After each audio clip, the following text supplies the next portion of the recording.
ಸ್ನೇಹಿತರೆ, ನಮ್ಮದು ಶ್ರೀ ಸಪ್ತಗಿರಿ ಮನೆ ಮದ್ದು ಚಾನಲ್ ಇದೆ. ಅದರ ಮುಖಾಂತರ ಅನೇಕ ರೀತಿಯ ಎಪಿಸೋಡನ್ನು ಕೊಡ್ತಾಯಿದ್ದೀವಿ. ಪ್ರಕೃತಿ ಸಿಕ್ಕುವಂತಹ ಎಲ್ಲ ವಸ್ತುಗಳಿಂದ ನಾವು ಟ್ರೀಟ್ಮೆಂಟ್ ಎತ್ಕೋಬೋದು. ಅದನ್ನು ಬಿಟ್ಟು ರಾಸಾಯನಿಕ ಮಾರು ಹೋದರೆ ಅನೇಕ ರೀತಿಯ ಕಾಯಿಲೆಗಳು ಬರ್ತವೆ. ವಿರುದ್ಧ ಆಹಾರಗಳು ಅಂತೀವಿ. ಈ ವಿರುದ್ಧ ಆಹಾರಗಳು ನಮ್ಮ ದೇಹವನ್ನು ಕಡಿಸುತ್ತೆ.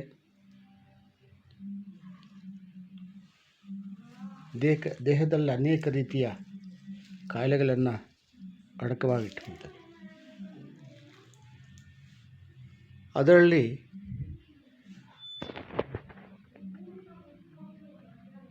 ಮೀನು ಸಾರು ಸೇವನೆ ಮಾಡಿ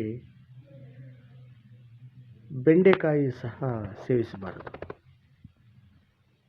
ಅದು ವಿಷಕಾರಿ ಅಂಶ ಆಗಿ ದೇಹದಲ್ಲಿ ನಾನಾ ರೀತಿಯ ಕಷ್ಟಗಳನ್ನು ಎದುರಿಸಬೇಕಾಗುತ್ತೆ.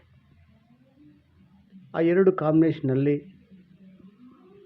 ತೊನ್ನು ಅಂತಾರೆ, ಅಂದರೆ ಚರ್ಮ, ಬಿಳಿ ಚರ್ಮ ಪ್ಯಾಚಸ್ ಆಗುವುದು, ಅದು ಬರ್ತದೆ.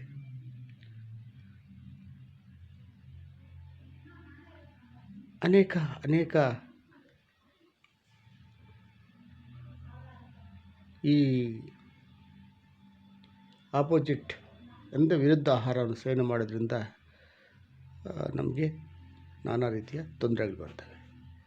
ಮತ್ತು ಜೇನುತುಪ್ಪ, ಬಿಸಿನೀರು ಸೇವಿಸಲೇಬಾರದು.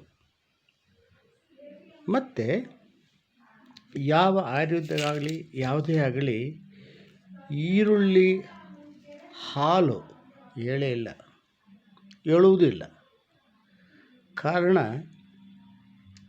ಇದರಲ್ಲಿ ರಸಾಯನ, ಹಾಲು ಎರಡು ವಿರುದ್ಧ ಆಹಾರ ಆಗುತ್ತೆ, ಸೇವಿಸಬಾರ್ದು. ಅದು ನಾವು ತೊಂದರೆಗೀಡಾಗ್ತೀವಿ.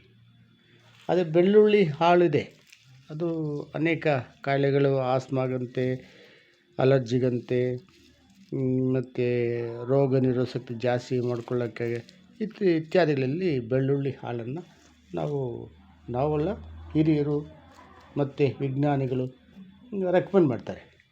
ಅದೇ ನೋಡಿ, ಈ ಎರಡು ಕಾಂಬಿನೇಷನ್ನು ಆಲಿವ್ ಆಯಿಲಲ್ಲಿ ಹಾಕಿ ಚೆನ್ನಾಗಿ ಡಿಪ್ ಮಾಡಿ ಕಾಯಿಸಿ, ಮತ್ತು ಅದರ ಎಣ್ಣೆಯನ್ನು ವೆರಿಕೋಸ್ ವೇನಿಗೆ ಅಪ್ಲೈ ಮಾಡಲಿಕ್ಕೆ ಅದು ಉಪಯೋಗಿಸ್ತಾರೆ ಹೊರತು ಸೇವನೆಗಂತೂ ಇಲ್ಲ.